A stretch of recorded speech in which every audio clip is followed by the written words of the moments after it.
When the barn exploded into flames at 3 in the morning, Ethan Cole knew exactly who had finally made good on their threats. He stood in his front yard, shotgun loaded, while his 6-year-old daughter screamed from the bedroom window, and a billionaire heiress he'd married 3 months ago dialed 911 with shaking hands. This wasn't about land anymore. This was about erasing him completely. His Aunt Ruth had spent years waiting for him to break, but tonight she'd miscalculated, because the scared, desperate man who'd signed a marriage contract to save his farm was gone. And what she was facing now was something far more dangerous. If you want to see how a single father and a runaway billionaire survive a war they never asked for, stay until the end. Hit that like button and drop a comment with your city so I can see how far this story travels. The sky over the Cole farm had been the color of dirty dishwater for 3 straight days, and Ethan figured that was about right. Everything in his life had turned gray and flat sometime after Sarah died, and 4 years later, nothing had improved. He stood at the kitchen sink, watching the fields through a window so streaked with dust he could barely make out the fence line. The pump was acting up again. The tractor needed a part he couldn't afford. And Lily's school had called twice about the field trip payment he'd promised to send in. He dried his hands on a towel that had seen better decades and glanced at the calendar stuck to the refrigerator with a magnet shaped like a cow. Tuesday. Loan payment due Friday. He had about 60% of what the bank wanted, and Chester Mills at First National had stopped taking his calls. "Daddy, my cereal's soggy." Ethan turned. Lily sat at the table in her pajamas, the ones with the yellow ducks that were getting too small. Her brown hair stuck up in every direction, and she was poking at her bowl with a spoon like the flakes had personally offended her. "Then eat it faster next time," he said, but his voice didn't have any bite to it. Couldn't seem to find that gear anymore. "I don't like it soggy." Noted. He poured himself coffee from a pot that had been sitting since 5 that morning and took a drink. It tasted like burnt dirt, which was also about right. Through the window, he saw movement near the road. A car. No, not a car. Something sleek and black that didn't belong within 50 miles of here. It slowed at his driveway, then turned in. Ethan set his mug down and walked to the front door. Lily appeared beside him, craning her neck. "Who's that?" "Don't know." The vehicle came to a stop in front of the house, and for a long moment, nobody got out. Ethan stepped onto the porch. The wood creaked under his boots. He waited. Finally, the driver's door opened. A woman stepped out. She was younger than he'd expected, maybe 30, dressed in clothes that probably cost more than his last 3 mortgage payments combined. Dark hair pulled back tight. Sunglasses, even though the sky looked ready to spit rain. She moved like someone who'd spent her whole life being watched. She stopped a few feet from the porch and took off the sunglasses. Her eyes were sharp, cautious, the kind of eyes that had seen bad things and learned not to flinch. "Ethan Cole?" "That's right." "I'm Mara Bennett." She paused, like the name should mean something. When he didn't react, she added, "Richard Bennett's daughter." Ethan went still. Richard Bennett. He hadn't heard that name in years, but it hit him like a fist to the chest. The man who'd quietly paid off half his debts when Sarah got sick. The man who'd sent a lawyer with paperwork that kept the bank from foreclosing when Ethan couldn't make 3 payments in a row. The man who'd never asked for anything in return and had refused every attempt Ethan made to thank him. "Your father," Ethan said carefully, "did a lot for me. I tried to reach him a few times, but he died." The words landed flat and hard. Mara's face didn't change, but something flickered in her eyes. Grief, maybe. Or anger. Hard to tell. "I'm sorry," Ethan said, and meant it. "He left something for you." She reached into her bag and pulled out an envelope. Expensive paper, the kind that felt heavy. "He made me promise I'd deliver it myself." Ethan took the envelope. His name was written on the front in handwriting he didn't recognize. He looked up at Mara, but she'd already turned back toward the car. "Wait," he said. "You drove all the way out here just to hand me a letter?" She stopped, turned. There was something raw in her expression now, something she hadn't meant to show. "He also suggested," she said slowly, "that you might be able to help me." "Help you with what?" "Surviving." Lily watched from the window as the fancy lady sat at their kitchen table, not touching the coffee Daddy had poured for her. She looked like someone from TV, perfect and shiny and wrong, like a puzzle piece from a different box. Ethan read the letter twice, then a third time. When he finally set it down, he didn't speak for a long while. "This is a joke," he said eventually. "It's not. Your father wants me to marry you." "Wanted," Mara corrected. Past tense, and no, not exactly.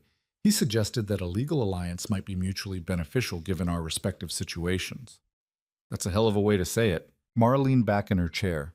She looked exhausted in a way that had nothing to do with the drive. My father spent his whole life building an empire. When he got sick, the vultures started circling. Board members, investors, distant relatives I'd never even met. They waited until he was too weak to fight back, and then they made their move. By the time he died, I was already being pushed out of my own company, my own inheritance. So go to court. I did. I am. But they're not just fighting me in court. They're fighting me everywhere. Reputation, finances, security. 2 weeks ago, someone tried to run me off the road. Last week, my apartment was broken into. Nothing stolen, just rearranged. A message. Ethan stared at her. "And you think marrying a broke farmer in the middle of nowhere is going to fix that?" "I think disappearing for a while might keep me alive long enough to regroup. I think having legal ties to someone with no connection to my world makes me harder to isolate.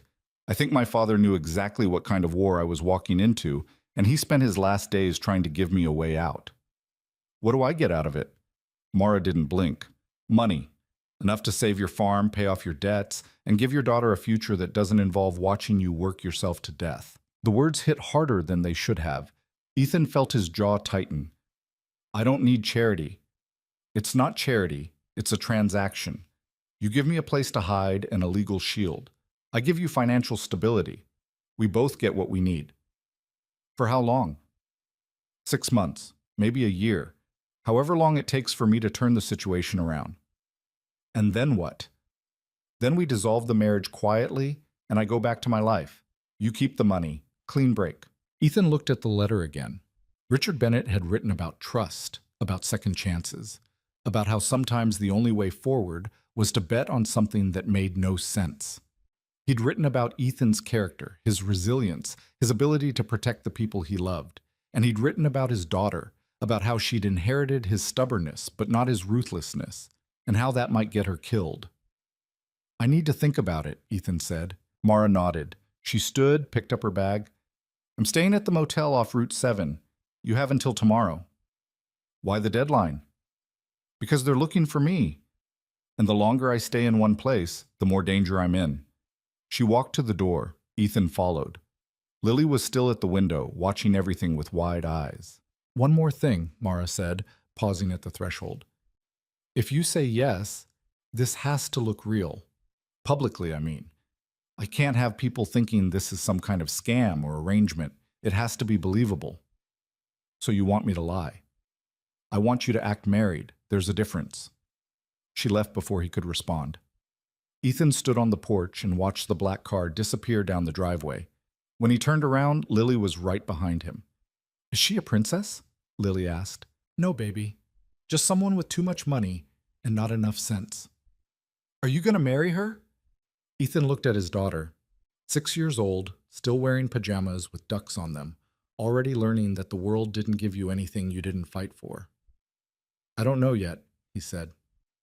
That night, after Lily was asleep, Ethan sat at the kitchen table with a calculator, a pile of bills, and a bottle of whiskey he'd been saving for a special occasion. This didn't qualify, but he opened it anyway. He ran the numbers 3 times, hoping they'd change. They didn't. Even if he sold the truck, the furniture, and every piece of equipment that wasn't actively keeping the farm alive, he'd still come up short. The bank would foreclose by the end of the month. He'd lose the land, the house, everything Sarah's family had built over 3 generations. And Lily would lose the only home she'd ever known. He poured 2 fingers of whiskey and drank it in one swallow. It burned going down, but not enough to distract him from the cold arithmetic of failure. The letter sat next to the bills. He read it again. "Ethan, if you're reading this, I'm gone. I'm sorry I couldn't do more while I was still around. My daughter is smart, capable, and stronger than she knows, but she's walking into a fight that will destroy her if she faces it alone. You know what it's like to lose everything. You know what it takes to keep going when the world tells you to quit. I'm not asking you to save her. I'm asking you to give her a chance to save herself. Whatever you decide, know that I trusted you with the most important thing I had left. Richard. Ethan closed his eyes. He thought about Sarah, about the promises he'd made to her before she died. He thought about Lily, about the future she deserved. He thought about the farm, about the blood and sweat his family had poured into this land for 100 years. And then he thought about a woman with sharp eyes and a voice that didn't shake even when she was talking about people trying to kill her. He reached for his phone. Ita. Mara answered on the second ring. I'll do it, Ethan said. But I have conditions. There was a pause, then, I'm listening. Lily comes first. Whatever this arrangement is, whatever happens, she doesn't get hurt. You don't make promises to her you can't keep, and you don't treat her like she's part of some business deal. Agreed. Second, the money goes into a trust for her. Not for the farm, not for me, for her future. That's not... Those are the terms. Another pause. Longer this time. Fine, Mara said. Anything else? Yeah. When this is over, you walk away clean. No drama, no mess. You go back to your world, and we stay in ours. That was always the plan. Just making sure we're clear. We are. Ethan leaned back in his chair. Outside, the wind was picking up, rattling the windows. A storm coming in. When do you want to do this? He asked. As soon as possible. I'll have my lawyer draw up the paperwork. We can make it legal by the end of the week. That fast? I told you, Ethan, people are looking for me. The longer I wait, the worse this gets. He rubbed his face with his free hand. This is insane. Probably, Mara said, but it's the best option either of us has right now. She was right, and he hated that. Hated that his life had come down to marrying a stranger to keep a roof over his daughter's head. Hated that this was what survival looked like. All right, he said, end of the week. I'll be there tomorrow with the paperwork. We can go over the details. Fine. He hung up before she could say anything else. Then he poured another drink and stared at the bills until the numbers blurred together. Mara showed up the next afternoon with a lawyer, a briefcase, and an expression that suggested she hadn't slept. Ethan met them on the porch. Lily was at school, which was probably for the best. The lawyer's name was Greaves. He was older, gray-haired, and had the kind of face that had seen too many bad divorces. He shook Ethan's hand with a grip that felt like a test. Mr. Cole, I understand you and Miss Bennett are entering into a rather unusual arrangement. That's one way to put it. I've prepared the necessary documents. Prenuptial agreement, financial disclosures, custody arrangements should any issues arise. Everything is designed to protect both parties. They sat at the kitchen table. Greaves spread papers across the surface like he was dealing cards. Ethan tried to follow along, but half the language was legal jargon that made his head hurt. Bottom line, he said, cutting Greaves off mid-sentence, what am I actually signing here? You're agreeing to a temporary marriage with clear financial boundaries, Greaves said. Ms. Bennett will provide a lump sum payment upon signing, with additional funds released at 6-month intervals. In exchange, you provide legal status as her spouse and a private residence. Should the marriage dissolve, which it will after the agreed-upon term, you retain all financial assets transferred to you. Ms. Bennett retains all assets she brought into the marriage. And if something goes wrong, define wrong. If someone tries to hurt her, or Lily, or me. Greaves glanced at Mara, who hadn't said a word since they arrived. She was standing by the window, arms crossed, watching the fields. There are provisions for security, Greaves said carefully. Ms. Bennett has hired a private firm to monitor the property. They'll be discreet. I don't want armed guards walking around my farm. They won't be visible, Mara said, turning from the window. But they'll be close. I'm not taking chances. Ethan looked at her. Really looked. Under the expensive clothes and the perfect posture, she was scared. Trying hard not to show it, but scared all the same. All right, he said. Where do I sign? They got married on a Thursday at the county courthouse. No guests, no flowers, no music, just a judge who looked bored and a clerk who kept checking her watch. Ethan wore the same suit he'd worn to Sarah's funeral. Mara wore black, which felt appropriate. The whole thing took less than 10 minutes. When the judge pronounced them married, neither of them moved to kiss. They shook hands instead, like they just closed a real estate deal. Outside, the sky was overcast again. Ethan stood on the courthouse steps while Mara talked to Greaves about transferring funds.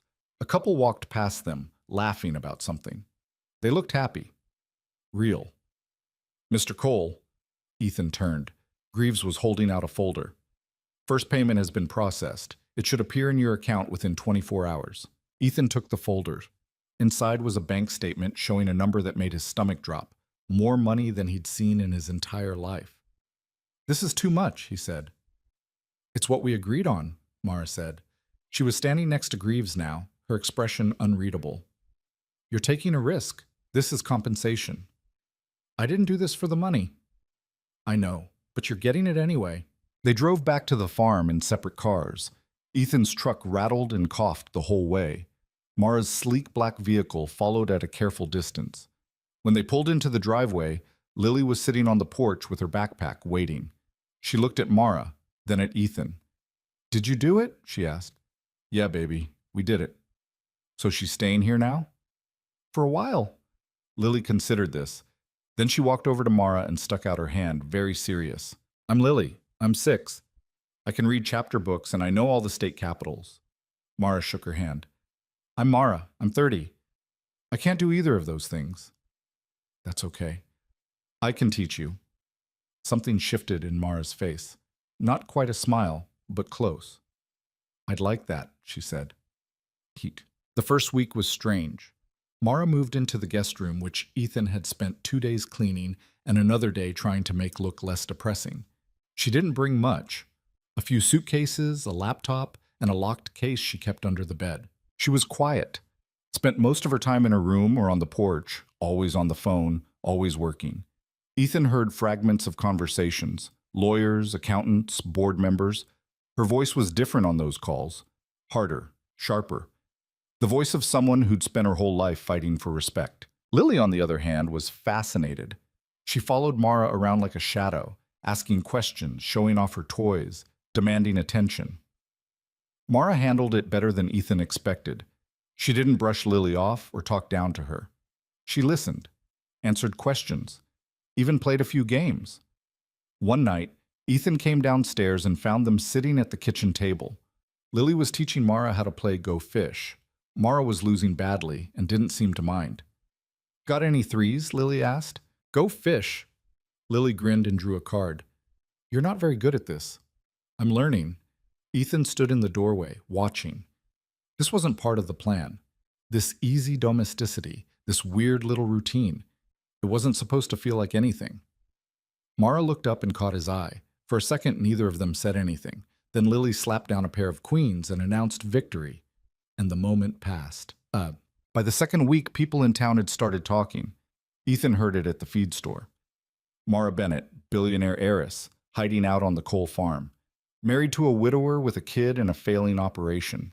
People couldn't decide if it was romantic or suspicious. Most were leaning towards suspicious. You gonna tell us what's really going on? Jack Harmon asked, leaning against the counter with his arms crossed.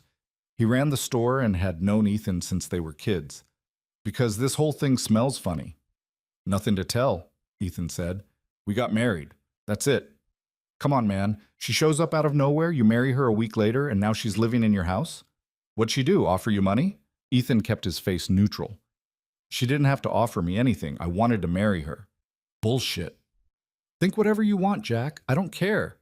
But he did care, because the gossip was spreading, and it was only a matter of time before it got back to the one person he really didn't want hearing it. Ruth Cole. His aunt showed up on a Sunday.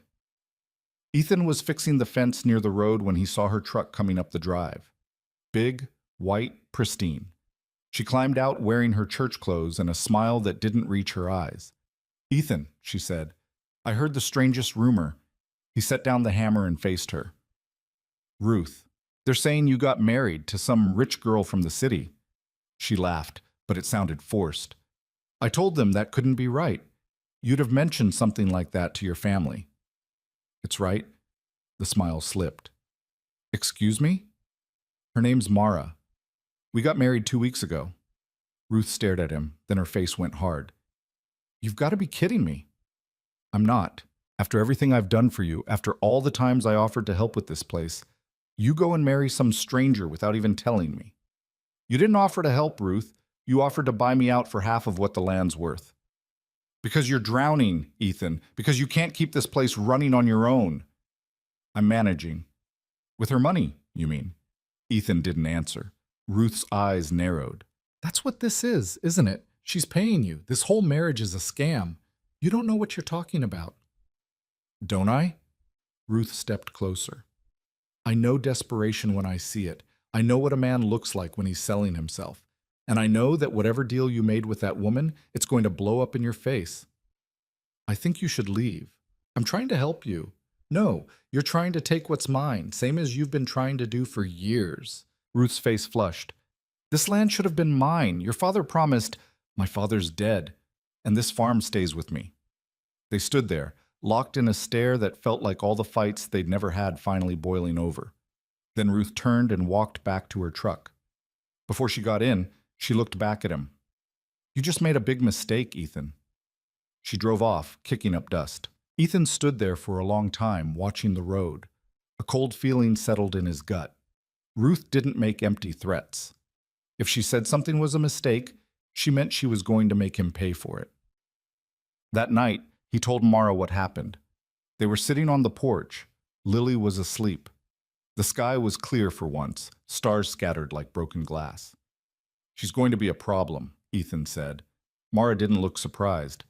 She wants the farm. She's wanted it since my father died. Tried to buy it when I was barely keeping my head above water. When I refused, she started working angles, talked to the bank, the town council, anyone who'd listen. Made it harder for me to get loans, to get help.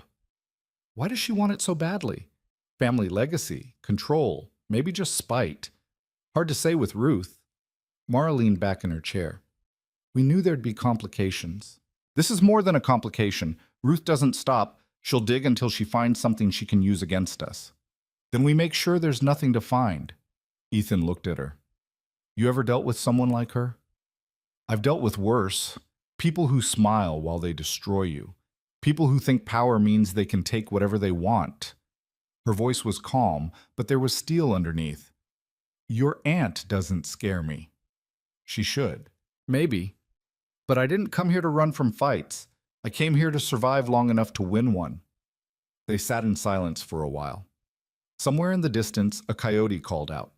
The wind moved through the fields, making the grass whisper. You're different than I thought you'd be, Ethan said. How so? I figured you'd be softer, more, I don't know, fragile. Mara smiled, but it was bitter. My father used to say the same thing. He thought because I didn't enjoy the ruthless parts of business, I wasn't cut out for it. But there's a difference between not liking something and not being able to do it. What changed? He died. And I realized that everyone who'd been waiting for me to fail was right about one thing. I couldn't do it his way. So I had to find my own. And this is it? Hiding on a farm in Nebraska? This is regrouping. This is buying time. When I'm ready, I'll go back and finish what he started. But on my terms. Ethan studied her. In the dim porch light, she looked younger, tired, human. You miss him, he said. Every day. Yeah, Ethan said quietly. I know how that feels. Mara glanced at him. For a second, he thought she might ask about Sarah, but she didn't. Just nodded and looked back out at the fields. They sat there until the cold drove them inside. The trouble started small. First, it was the bank. Chester Mills called to say there'd been some concerns raised about Ethan's recent financial activity. Large deposits, sudden payments. Nothing illegal, of course, but perhaps worth discussing. Ethan told him it was none of his business. Chester said he was just doing his job. Then it was the school. Lily came home with a note saying that several parents had expressed concerns about her home environment. A social worker would be stopping by for a routine visit. Ethan crumpled the note and threw it in the trash. What's wrong? Mara asked. She was at the stove, making dinner, something that actually smelled good for once. They're already moving. Who? Ruth, the town. Everyone who thinks this marriage is fake and I'm using you for money. Mara set down the spoon. What do you need? I need them to back off. Then we give them what they want. Which is? Proof that this is real. The social worker came on a Wednesday. Her name was Linda Pryor, and she had the kind of smile that was designed to put people at ease, but only made Ethan more tense. She sat in the living room with a clipboard, asking questions about routines, schedules, Lily's emotional state. Mara sat next to Ethan on the couch, her hand resting on his knee. It was the first time they touched in public, and it felt alien. Wrong. But Linda's eyes tracked the gesture, and something in her expression softened. "And how long have you two been together?" Linda asked. "We met a few months ago," Mara said smoothly. "It was unexpected, but sometimes the best things are. And Lily's adjusting well?" "She's doing great," Ethan said. "Mara's been good with her." Linda made a note.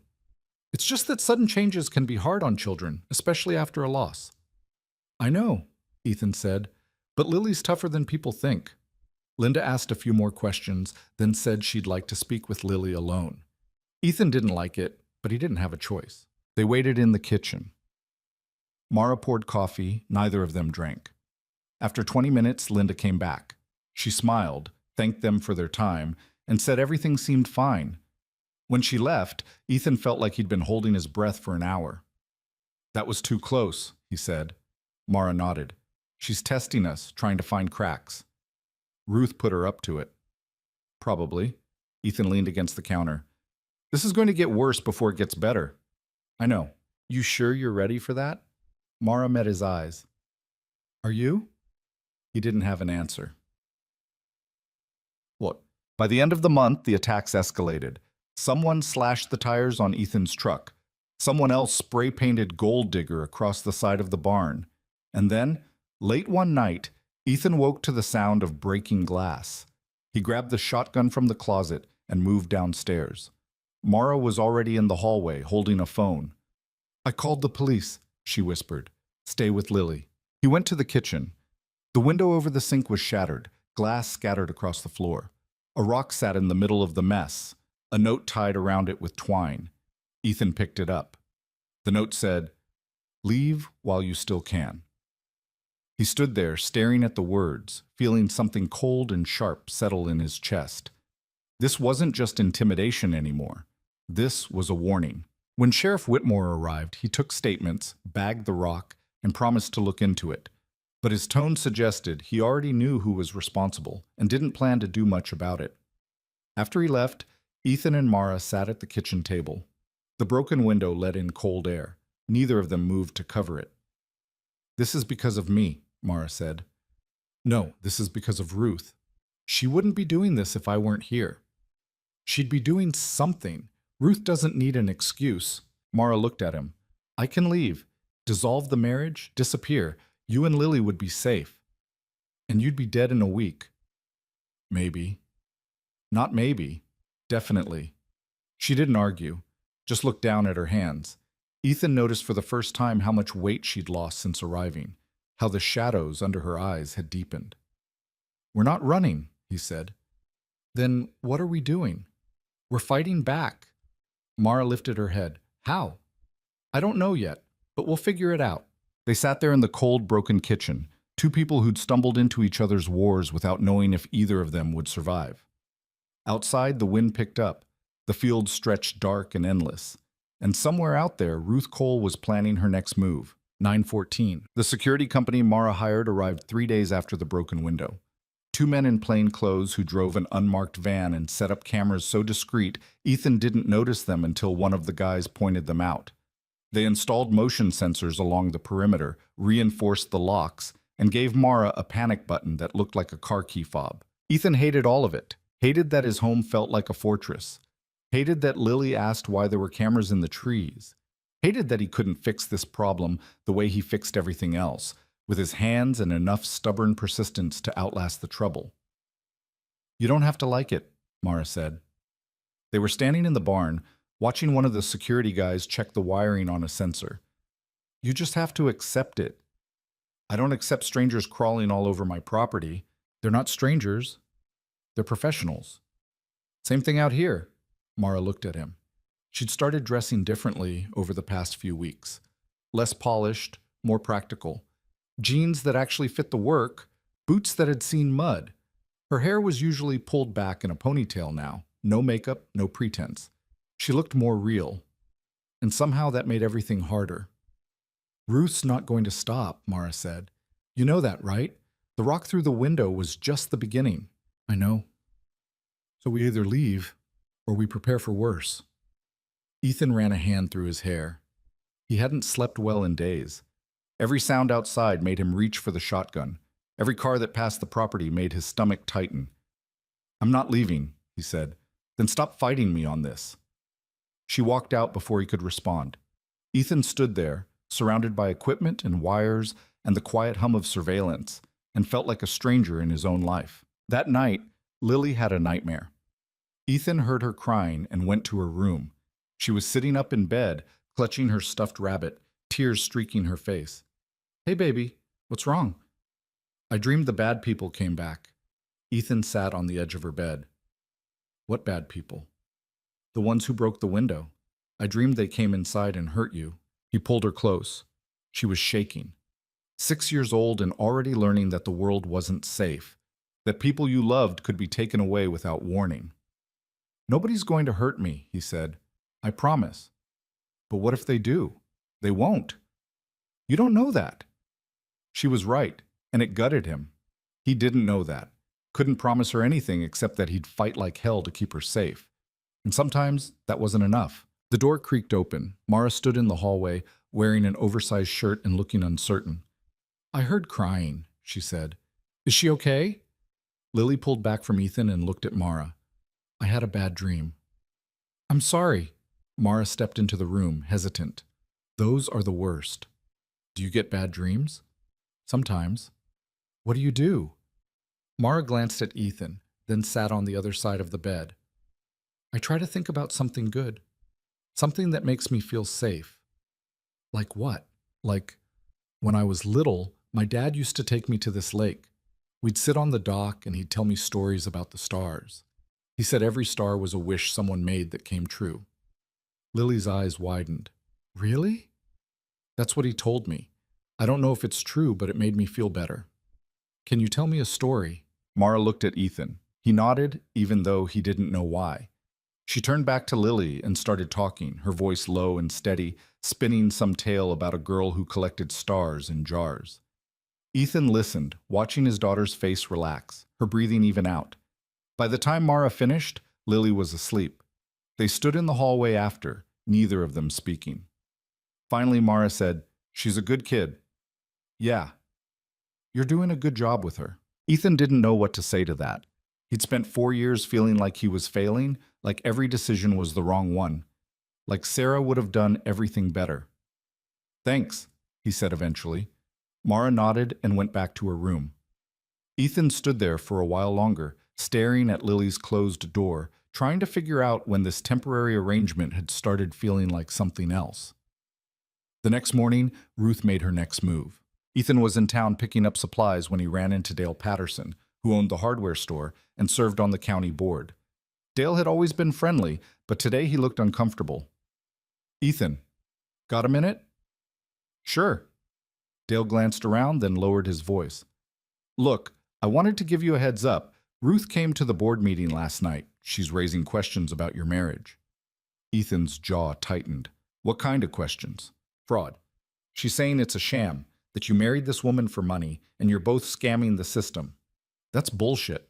I know, but she's got people listening. She brought up the sudden financial deposits, the fact that you barely knew this woman before you married her. She's pushing for an investigation.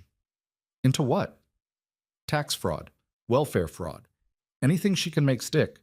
Ethan felt his hands curl into fists. She can't do that. She can try. And with the right pressure, she might succeed. Dale hesitated. I'm telling you this because I like you, Ethan, but you need to be careful. Ruth's got influence, and she's using it.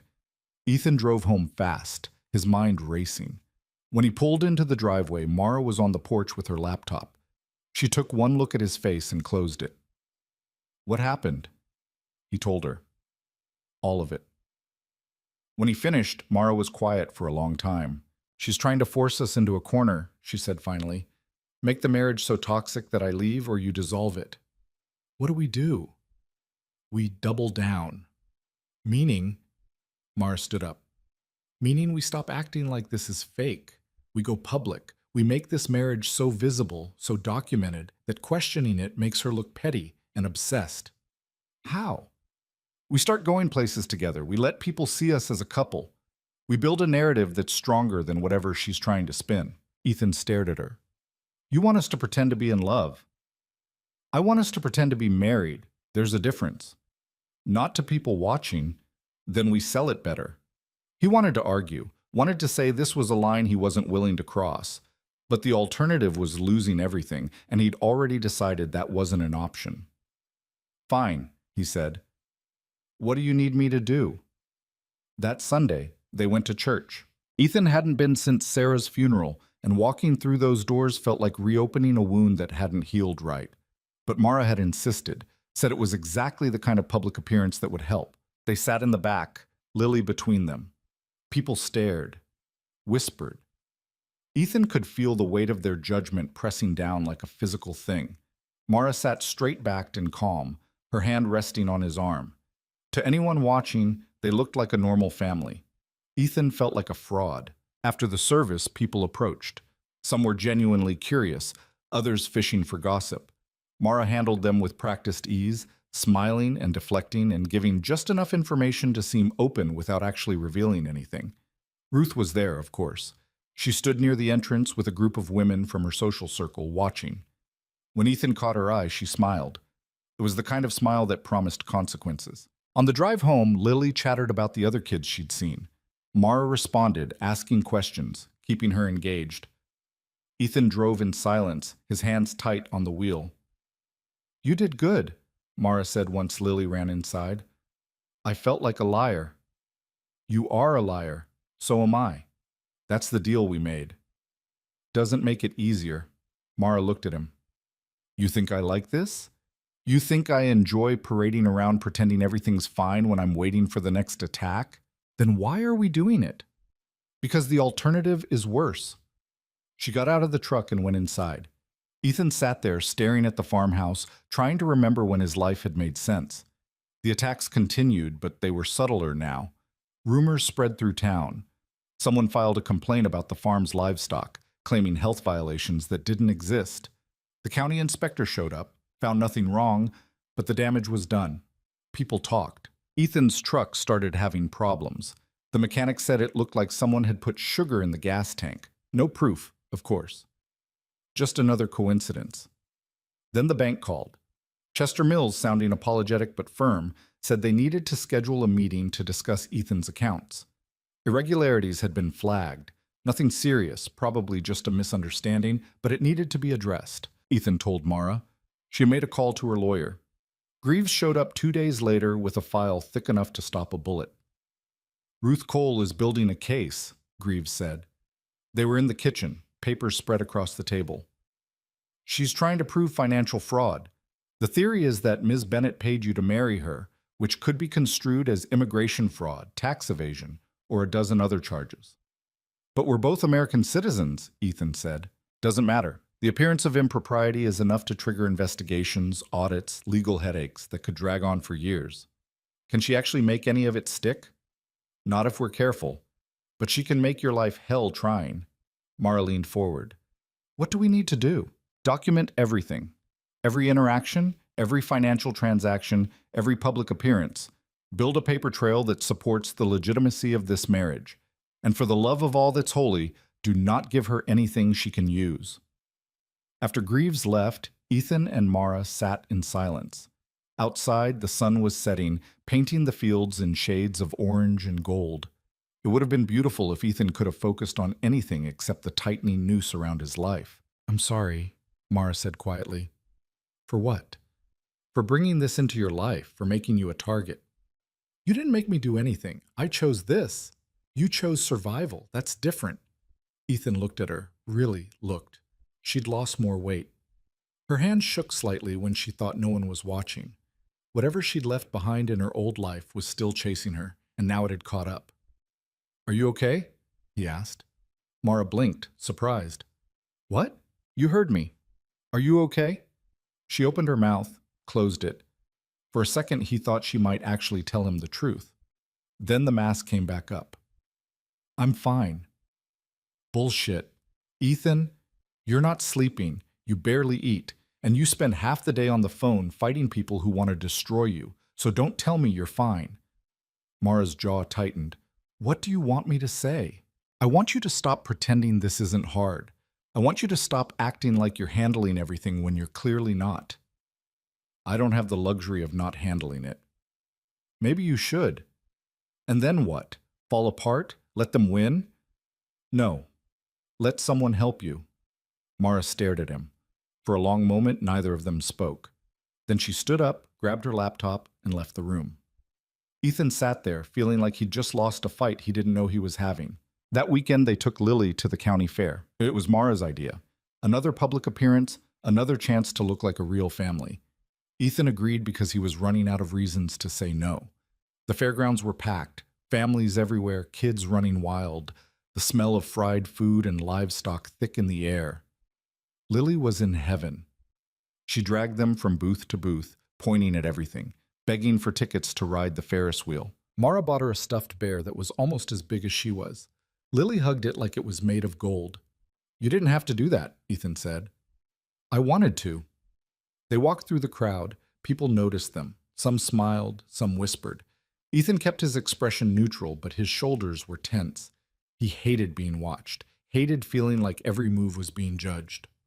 Relax, Mara said quietly. You look like you're about to fight someone. Maybe I am. Well, don't. We're supposed to be happy. Right. Happy. Mara stopped walking, turned to face him. Look, I know this is hard, but we're here. We're doing this. So either commit to the act or go home. Ethan met her eyes. There was frustration there, but also something else. Exhaustion. The same bone-deep tiredness he felt every time he woke up and remembered his life was a performance now. Fine, he said. He took her hand. It was a small gesture, barely noticeable in the crowd, but Mara's eyes widened slightly and her fingers tensed before relaxing into his. They stood there for a beat, connected in a way that felt both false and uncomfortably real. Then Lily came running back, and the moment broke. They rode the Ferris wheel as the sun set. Lily sat between them, pointing at the lights below, chattering about how she could see their farm from up here. Mara smiled and played along. Ethan watched the horizon and tried not to think about how much this felt like a life he'd never actually have. When they got to the top, the wheel stopped. Lily gasped and pressed her face to the glass. Below them, the fair spread out like a constellation. It's so pretty, Lily said. Yeah, Mara said softly. It is. Ethan glanced at her. She was looking out at the view, but there was something distant in her expression, like she was seeing something else entirely. You miss it, he said quietly. Your old life. Mara didn't answer right away. Then, parts of it. Which parts? The control, knowing what I was fighting for, having a plan that made sense. And now? Now I'm making it up as I go and hoping I don't get us all killed. The wheels started moving again. They descended in silence.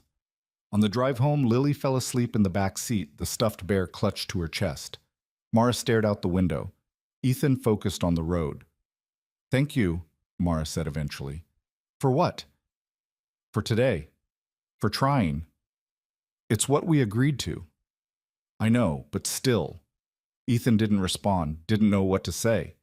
The truth was, today hadn't felt like an act, and that scared him more than anything Ruth could throw at them. When they got home, there was another message. This one was spray-painted across the side of the barn in letters 3 feet tall. Fake. Ethan stood in the driveway, staring at it. Mara came up beside him, her face pale. She's escalating, Mara said. No kidding. We need to call the police. They won't do anything, you know that. Then what? Ethan turned to look at her. Then we stop playing defense. What does that mean? It means we find out what Ruth's hiding and we hit her with it before she hits us again. Mara's eyes narrowed. You think she's hiding something? Everyone's hiding something. We just need to find out what. The next day, Ethan called in a favor. Tommy Reeves had been his friend since high school. He'd left town years ago, worked in finance in Omaha, and had a talent for digging up information people didn't want found. Ethan hadn't talked to him in months, but Tommy answered on the second ring. Ethan Cole. Thought you were dead. Not yet. I heard you got married to a billionaire. News travels. It does when it's that weird. What do you need? Ethan told him. Tommy listened without interrupting, then whistled low. You want me to investigate your aunt? Can you do it? Probably, but it's going to cost you. How much? Dinner next time I'm in town. And you tell me the real story about this marriage. Deal. Tommy said he'd get back to him in a week. Ethan hung up and found Mara watching from the doorway. Who was that? Someone who might be able to help. Help how? By finding out what Ruth doesn't want us to know. Mara crossed her arms. You think this is a good idea? You got a better one? She didn't answer. That night, Lily asked if Mara was staying forever. They were at dinner, the three of them around the table, like they'd been doing for weeks now. It was starting to feel normal, which was the problem. What do you mean, baby? Ethan asked. I mean, is she gonna live here forever, or is she gonna leave like Mommy did? The question hit like a punch. Ethan froze. Mara set down her fork carefully. Your mom didn't leave, Lily, Ethan said. She died. That's different. But people leave when they die. That's not... He stopped. Tried again. It's complicated. Are you gonna leave? Lily asked Mara directly. Mara looked at her, then at Ethan. He could see her trying to figure out the right answer, the one that wouldn't hurt but also wouldn't lie. I don't know, Mara said finally. I hope not, but I can't promise. It was the most honest thing she'd said since arriving, and Ethan respected her for it, even as his chest tightened. Okay, Lily said. Then she went back to eating like it was settled. Later, after Lily was in bed, Mara found Ethan on the porch. I'm sorry, she said. I didn't know what else to tell her. You told her the truth. That's more than most people would have done. She deserves better than this. Yeah, well, we're doing the best we can. Mara sat down next to him. The night was cold, stars sharp overhead. Somewhere in the distance, an owl called out. I think about leaving sometimes, Mara said quietly. Just getting in my car and disappearing, going somewhere they'd never find me. Why don't you? Because running doesn't fix anything. It just delays the inevitable. And staying here does? Maybe. I don't know. She pulled her knees up to her chest. When I first got here, I thought this was temporary, a pit stop. But now what? Now I'm not sure what it is. Ethan looked at her. In the dim light, she looked younger, vulnerable, human in a way she usually kept hidden. Me neither, he said. They sat there in silence, two people caught in a lie that was slowly becoming something else, neither of them willing to name it. The week passed slowly. Tommy called back on Thursday. Found something, he said. Ethan's pulse kicked up. What? Your aunt's been busy. She's got stakes in 3 different shell companies that have been buying up land around your property. Looks like she's planning to develop it. Develop it into what? Some kind of resort. Golf course, luxury cabins, the whole deal. But she needs your land to make it work. Without it, the project's dead. Ethan felt something cold settle in his stomach. How long has she been planning this? At least 2 years, maybe longer. And she never told me. Why would she? If she can push you out, she gets the land cheap and makes a fortune. Ethan thanked him and hung up. When he told Mara, her expression went sharp. We can use this, she said. How? If she's been hiding financial interests, lying to investors, manipulating land deals, that's fraud. We expose her. She loses credibility, maybe even faces charges. You sure about that? I've dealt with people like her my whole life. Trust me, once their reputation cracks, the whole thing falls apart. Ethan wanted to believe her, wanted to think they could actually win this, but doubt was a hard habit to break. What do we do? He asked. We gather proof, solid, undeniable proof. Then we bury her with it. That night, Ethan couldn't sleep. He lay in bed, staring at the ceiling, thinking about Ruth and the farm and the fight that was coming, thinking about Mara, about Lily, about promises he'd made and ones he couldn't keep. Around 2 in the morning, he heard footsteps in the hall. He got up and found Mara in the kitchen, standing by the window. Couldn't sleep either? He asked. She shook her head. Every time I close my eyes, I see them, the board members, the people who smiled to my face and then voted to push me out. You'll get it back. You don't know that. No, but I believe it. Mara turned to look at him. Why? Because you're too stubborn to lose. A small smile crossed her face. Takes one to know one. They stood there in the dark kitchen, the farm silent around them. Outside, the field stretched endlessly, holding secrets and history and blood. We're going to win this, Ethan said. Both of us. Whatever it takes. Mara nodded, and for the first time since she'd arrived, he thought she might actually believe it. The proof came in pieces over the next 2 weeks, and each piece made the picture uglier. Tommy sent files first. Bank records showing Ruth's shell companies funneling money through 3 different states. Property deeds with signatures that didn't quite match. Email chains between Ruth and developers discussing timeline projections that hinged on acquiring the coal farm by any means necessary. The phrase "by any means" appeared 4 times across different messages, and each time Ethan read it, his anger burned hotter. Mara spread everything across the dining room table like she was building a case for trial. Which, in a way, she was. She worked methodically, highlighting connections, drawing lines between transactions, creating a narrative that even a skeptical jury couldn't ignore. She's been planning this since before your father died, Mara said, tapping a document dated 6 years back. Look at this. She was already buying adjacent properties, setting up the infrastructure. She just needed your land to complete the picture. Ethan stared at the paperwork. His father had trusted Ruth, had put her in charge of family finances when he got sick, thinking blood meant something. And she'd used that trust to position herself for a land grab that would have made her millions. How much is this resort worth? He asked. Conservatively, $40 million once it's operational. Could be more depending on how well it's marketed. And she was going to buy my land for what? $500,000? If that. More likely she'd wait until you were desperate enough to take whatever she offered. Ethan's hands curled into fists. I want to bury her. We will.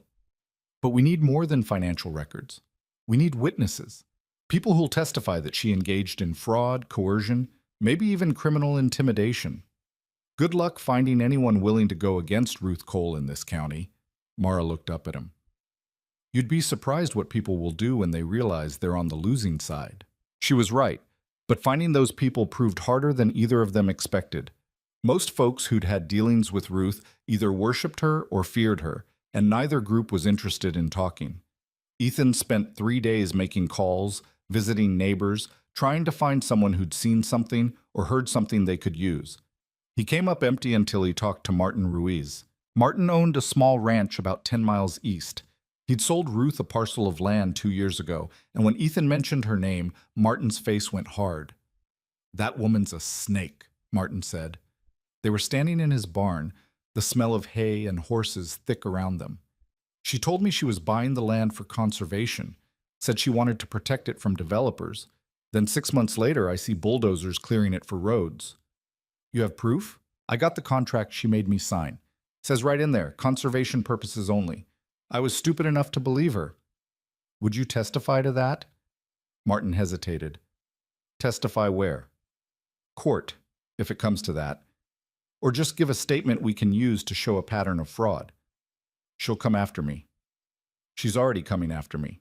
At least if we fight together, we've got a chance. Martin studied him for a long moment. Then he nodded. All right, but you better make it count. Ethan shook his hand and left, feeling like maybe, just maybe, they had a shot at this. When he told Mara, she smiled. Actually smiled, not the tight professional expression she usually wore, but something genuine. That's good, she said.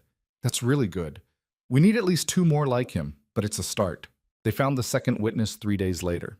Ellen Cartwright, a widow who'd been pressured into selling her property at a steep loss after Ruth convinced the county to rezone the land in a way that tanked its value. Ellen was scared, but she was also angry, and anger made people brave in ways fear never could. The third witness came from an unexpected source, a man named Dennis Pryor, who worked construction and had been hired by one of Ruth's shell companies to do site prep on the resort project. He'd quit after overhearing conversations about bribing county officials and manipulating environmental impact reports. He had recordings. Not enough to be admissible in court without proper authentication, but enough to show intent. Mara compiled everything into a file that looked professional enough to intimidate anyone who opened it. Then she called Greaves and told him to prepare for war. We're going public with this, she said during a conference call Ethan listened to on speaker. I want Ruth Cole exposed for exactly what she is. That's a bold move, Greaves said. If we're wrong about any of this, she'll sue you into oblivion. We're not wrong. You better hope not. After the call ended, Ethan looked at Mara. You sure about this? No, but I'm doing it anyway. That seems to be your approach to everything. It's kept me alive so far. They were standing in the kitchen, late afternoon light slanting through the windows. Mara looked exhausted. She'd been working 16-hour days, barely eating, running on coffee and stubborn determination. Ethan had tried to get her to slow down, but she wouldn't listen. When's the last time you slept? He asked. I don't know, Tuesday? That was 4 days ago. I'll sleep when this is over. You'll collapse before then. Mara rubbed her eyes. I can't afford to collapse. You can't afford not to. Ethan stepped closer. You're no good to anyone if you burn out completely. I'm fine. Stop saying that. You're not fine. You haven't been fine since you got here. Mara's jaw tightened. What do you want from me, Ethan? I want you to be honest. I want you to stop pretending you're made of steel when you're clearly about to break. And then what? Fall apart? Let you take care of me? Would that be so terrible? She stared at him. For a second he thought she might actually let her guard down. Then she grabbed her laptop and walked out of the room. Ethan stood there feeling like he'd lost another fight he hadn't meant to start. That Sunday, Ruth made her move. It started with a visit from Sheriff Whitmore. He showed up mid-morning, looking apologetic but official. Ethan met him on the porch. Ethan, need to talk to you about something. What now? Got a complaint filed against you. Welfare fraud. Someone's claiming you're misrepresenting your household income to receive benefits you're not entitled to. Ethan felt his stomach drop. That's garbage. I'm not on welfare. I know, but the complaint's been filed, and I gotta follow up. County's sending an investigator. When? Tomorrow, probably. Just wanted to give you a heads up. After Whitmore left, Ethan found Mara in the barn. She was on the phone again, pacing, her voice tight with frustration. When she saw him, she ended the call. What happened? He told her. Mara's expression went cold. She's trying to tie us up in investigations, make us too busy defending ourselves to attack her. It's working. No, it's not, because we're not going to let it. Mara pulled out her phone and made a call. Greaves, we're moving up the timeline. I want everything we have on Ruth Cole delivered to the county prosecutor's office by end of business today. That's not enough time to... Make it enough time. She just escalated. We escalate back. She hung up and looked at Ethan. This ends now. You sure we're ready? We're ready enough. The county prosecutor was a man named Harold Vinson. He'd been in office for 12 years and had a reputation for being thorough, fair, and impossible to intimidate. Greaves delivered the file personally and called an hour later to report that Vinson had agreed to review it. 2 days later, Vinson requested a meeting with Mara and Ethan. They drove to the courthouse together, neither of them speaking much. Ethan wore the same suit he'd worn to the wedding. Mara wore black again, her armor. In the harsh fluorescent light of Vinson's office, they both looked like people preparing for battle. Vinson was in his 50s, balding, with eyes that didn't miss anything. He gestured for them to sit. I've reviewed your file, he said, getting straight to it. It's compelling, but it's also incomplete. Incomplete how? Mara asked. You've got evidence of financial misconduct, possibly fraud. You've got witness statements about misrepresentation, but you don't have direct proof that Ruth Cole engaged in criminal behavior. Everything here can be explained away as aggressive business practices. What about the bribery? Ethan asked. The recordings Dennis gave us? Hearsay unless we can authenticate them and get corroborating testimony. And even then, it's a he said, she said situation. Ruth Cole has a spotless public record and a lot of friends in this county. Taking her down requires more than what you've brought me. Mara leaned forward. What do you need? I need proof of a crime. Real, undeniable proof. Something that even her lawyers can't spin. Like what? Vinson hesitated. Like evidence that she directly ordered illegal activity? Witness testimony from someone inside her operation.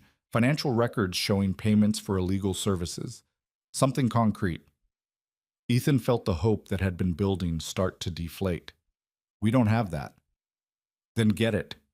Because without it, all I can do is ask some uncomfortable questions that she'll dodge with expensive lawyers. They left the courthouse in silence. Halfway home, Mara punched the dashboard hard enough to hurt her hand. Damn it! We'll find something else, Ethan said. We don't have time. She's closing in on every side. The investigations, the rumors, the attacks. It's only a matter of time before she finds a way to force us out. So what do we do? Mara stared out the window. We get someone on the inside to flip. Who? I don't know yet. But Ruth's operation is big enough that someone in it has a conscience or a grudge or just wants to save themselves. We find that person. It took a week to identify the weak link. Her name was Patricia Newell, and she'd worked as Ruth's personal assistant for 5 years. Ethan knew her vaguely from town, a quiet woman in her 40s who kept to herself. Mara found out through some calls to her investigator that Patricia had been looking into employment lawyers recently. Whatever was happening in Ruth's office, Patricia wasn't happy about it. They approached her carefully. Mara made contact first through a mutual acquaintance, suggesting coffee to discuss a professional opportunity. Patricia agreed, probably because she was curious or desperate or both.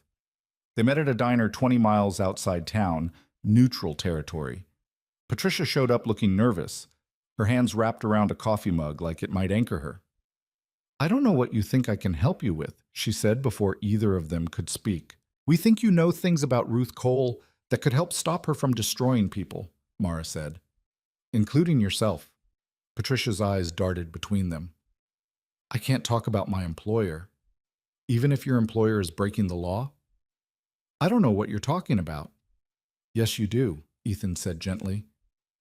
You've seen things, heard things, and it's eating at you. Patricia's face crumpled slightly. I could lose my job. She'd make sure I never worked in this county again. She's going to do that anyway, Mara said. The question is whether you go down with her or help take her down first. What do you want from me? Records. Communications. Anything that shows she's engaged in fraud, bribery, or illegal intimidation. Patricia shook her head. I can't just steal files from her office. We're not asking you to steal. We're asking you to document what you already know. For a long moment, Patricia said nothing. Then quietly, she paid someone to vandalize your farm. I saw the check. It was written to a company that doesn't exist, but I recognize the name. It's her nephew. He runs a construction crew. Ethan felt his pulse spike. You have proof of that? I made a copy of the ledger. I don't know why. I knew it was wrong. Where's the copy? At my house, in a safe. Can you get it to us? Patricia looked terrified. If she finds out, she won't, Mara said. Not until it's too late for her to do anything about it. Patricia's hand shook, but she nodded. 3 days later, Patricia handed over a USB drive containing 6 months of financial records from Ruth's office, bank transfers, ledgers, communications with contractors and county officials. It was everything they needed and more. Mara went through it with Greaves while Ethan paced the living room, too wired to sit still. When Mara finally emerged, her eyes were bright. We've got her, she said. You sure? She paid for the vandalism. She bribed a county inspector to ignore code violations on the resort site. She funneled campaign contributions to 3 different officials through illegal shell donations. This isn't just fraud, it's racketeering. Ethan felt something like relief wash over him. So we take it to Vinson. We take it to Vinson, and we take it to the press. I want her exposed on every front. That'll make her desperate. Good. Desperate people make mistakes. But Ethan knew desperation made people dangerous too. And Ruth Cole, backed into a corner, was going to lash out with everything she had. The article ran in the county newspaper 3 days later, a small publication, but one that reached everyone who mattered locally. The headline read, Local Businesswoman Under Investigation for Fraud and Bribery. The story detailed Ruth's shell companies, the resort scheme, the witness testimonies, and the evidence Patricia had provided. The reaction was immediate. Ruth's lawyers issued a statement calling the allegations baseless and defamatory. The county prosecutor's office confirmed they were reviewing new evidence but declined to comment further. And the town split into factions, some defending Ruth as a pillar of the community, others whispering that they'd always known something was off. Ethan kept Lily home from school that day. He didn't want her hearing things from other kids, didn't want her caught in the crossfire of adult anger and gossip. Mara agreed, though she was too distracted to say much about it. She was already preparing for Ruth's counterattack. It came that night. Ethan woke to the smell of smoke. For a second, he thought he was dreaming. Then he heard the crackle of flames and his entire body went ice cold. He grabbed the shotgun and ran downstairs. Through the kitchen window, he saw it. The barn was on fire, flames climbing the walls, black smoke billowing into the night sky. "Mara!" he shouted. She appeared at the top of the stairs, already dressed, already moving. "Get Lily. I'm calling 911. Ethan ran to Lily's room. She was sitting up in bed, eyes wide and terrified. "Daddy, what's happening?" "We need to go outside, baby, right now." He scooped her up and carried her downstairs. Mara was on the phone, her voice clipped and controlled, giving the address to the dispatcher. Outside, the heat from the fire was intense, even from the house. The barn was fully engulfed now, flames reaching toward the sky like claws. The security guys appeared from wherever they'd been stationed. One of them was already running toward the barn with a fire extinguisher that was useless against a blaze that size. "Stay back!" Ethan shouted. "The whole thing's going to come down!" He stood in the yard, holding Lily, watching 100 years of history burn. The tractors were in there, tools that had belonged to his grandfather, equipment he couldn't afford to replace. The flames didn't care about any of it. Mara stood beside him, her face lit by the fire, her expression carved from stone. "She did this," Ethan said. "I know. She's trying to burn us out. I know." The fire department arrived 15 minutes later, but by then the barn was a total loss. They managed to keep the flames from spreading to the house, but that was the only victory. By the time the sun came up, all that remained was a smoking pile of charred wood and twisted metal. Sheriff Whitmore showed up with the fire marshal. They walked the perimeter, took photos, asked questions.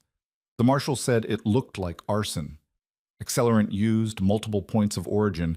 Someone had wanted this barn to burn fast and hot. "You got any idea who might have done this?" Whitmore asked, though his tone suggested he already knew. "Yeah," Ethan said. "I got an idea." "Can you prove it?" "Not yet." Whitmore sighed. "Then there's not much I can do except file a report and hope we find evidence." After he left, Ethan stood in the ruins, ash settling on his clothes, the smell of burnt wood thick in his lungs. Everything he'd been trying to hold on to felt like it was slipping through his fingers. Mara found him there an hour later. She didn't say anything, just stood next to him in the wreckage. "I'm sorry," she said finally. "Not your fault, isn't it? If I hadn't come here, if I hadn't dragged you into my fight—" "Stop." Ethan turned to face her. "This was always going to happen. Ruth's been waiting for an excuse to destroy me for years. You didn't cause this. You just gave her a target. That's not better. Maybe not, but it's the truth." They stood there in the ashes of what used to be, two people who'd started as strangers and somewhere along the way become something neither of them could name. "What do we do now?" Mara asked. Ethan looked at the burned barn, at the farmhouse still standing, at the fields beyond that had survived worse than this. "We fight back," he said. "Harder than she's ever seen." The fire marshal's report came back 48 hours later, confirming what everyone already knew. Arson. 3 separate ignition points, all doused with gasoline. Whoever set it had wanted to make absolutely sure the barn burned to the ground. The report noted tire tracks near the back fence, boot prints in the mud, and trace evidence that would take weeks to process through the state lab. Ethan read it twice, then handed it to Mara without comment. She scanned it quickly, her jaw tight. "This is evidence," she said. "Evidence we can't use until they match it to someone. Then we push Vincent to move faster, get warrants for Ruth's property, her vehicles, her employees." "On what grounds?" "We can't prove she did it. She paid for the vandalism before. That establishes a pattern." "Patterns aren't proof." Mara slammed the report down on the table. "Then what do you want to do? Wait for her to burn down the house next time? Wait until she hurts Lily?" The mention of his daughter made Ethan's blood run cold.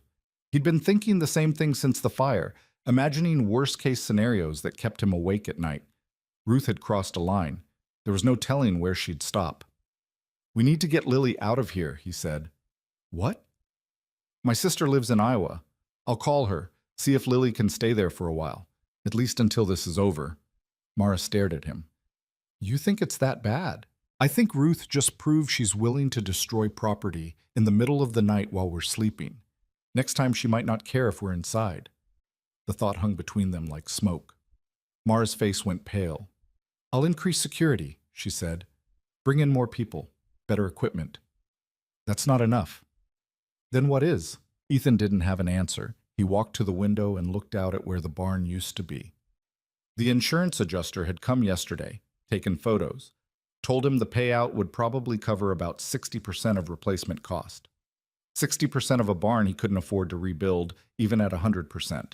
Behind him, Mara made a call. He heard her talking to Greaves, her voice low and urgent, discussing options he couldn't quite make out. When she hung up, she came to stand beside him. Greaves thinks we should file a civil suit, she said. Hit Ruth with a lawsuit for damages, emotional distress, economic harm. Make it public, make it expensive for her. That takes months. So does a criminal investigation. At least this way we control the narrative. Ethan thought about it. A lawsuit meant lawyers, depositions, discovery. It meant dragging everything into the open where Ruth couldn't hide. It also meant burning through money and time they didn't have. Do it, he said. Mara nodded and made another call. That afternoon, Ethan drove Lily to his sister's place in Des Moines. The drive took 4 hours, and Lily spent most of it quiet, staring out the window, clutching her stuffed bear. She knew something was wrong. Kids always knew. Am I in trouble? She asked when they were an hour out. No, baby. Why would you think that? Because you're sending me away. Ethan's chest tightened. I'm not sending you away. I'm keeping you safe. From what? He didn't know how to explain it in a way that wouldn't terrify her. From some bad people who are angry at me, but it's grown-up stuff, and it's not your problem to worry about. Is Mara going to be okay? The question surprised him. Yeah, she'll be fine. Are you going to be okay? I will be once I know you're safe. Lily looked at him with eyes too serious for a 6-year-old. I don't want you to get hurt, Daddy. I won't. I promise. It was a promise he had no business making, but he said it anyway because sometimes that's what parents did. His sister Rebecca lived in a small house on the east side of the city. She was 3 years older than Ethan, divorced, worked as a nurse at Mercy Hospital. When she opened the door and saw Lily, her face softened. Hey, kiddo, you ready for a sleepover? Lily nodded, but her grip on Ethan's hand tightened. Rebecca looked at Ethan. How bad is it? Bad enough. She can stay as long as you need. They got Lily settled in the guest room. Then Rebecca made coffee while Ethan sat at her kitchen table, feeling like he'd just cut off a part of himself. Being away from Lily felt wrong, unnatural. You look like hell, Rebecca said, setting a mug in front of him. Thanks. I'm serious. When's the last time you slept? I don't know. What day is it? Rebecca sat across from him. You want to tell me what's really going on? Because the version you gave me on the phone didn't make a lot of sense. Ethan told her. All of it.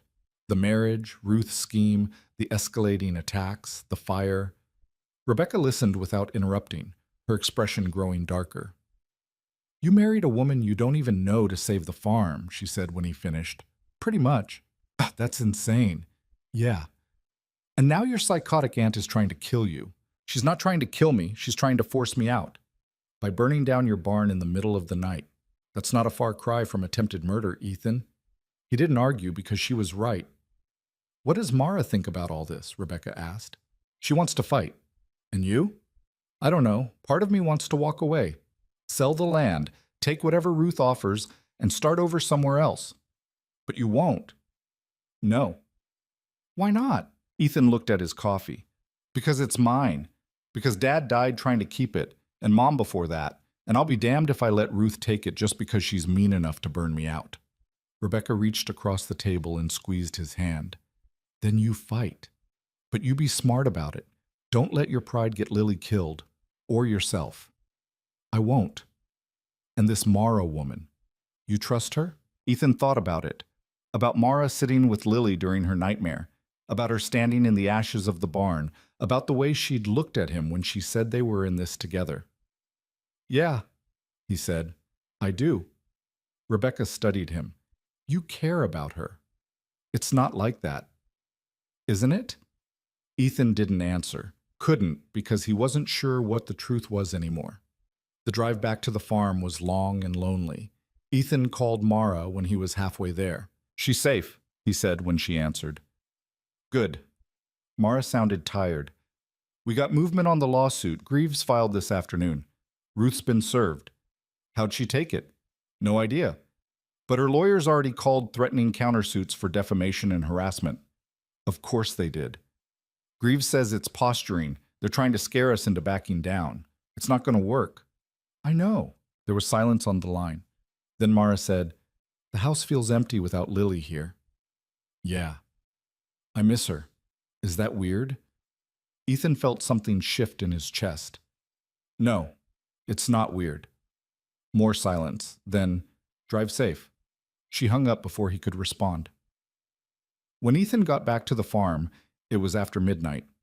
The house was dark except for one light in the kitchen. He found Mara at the table, surrounded by documents, her laptop open, her hair pulled back in a messy knot. "You should be asleep," he said. "So should you." He sat down across from her. "What are you working on?" "Going through Patricia's files again. There's something here we're missing, some connection we haven't found yet." "Mara, it's 1 in the morning." "I don't care." "Well, I do. You're going to make yourself sick."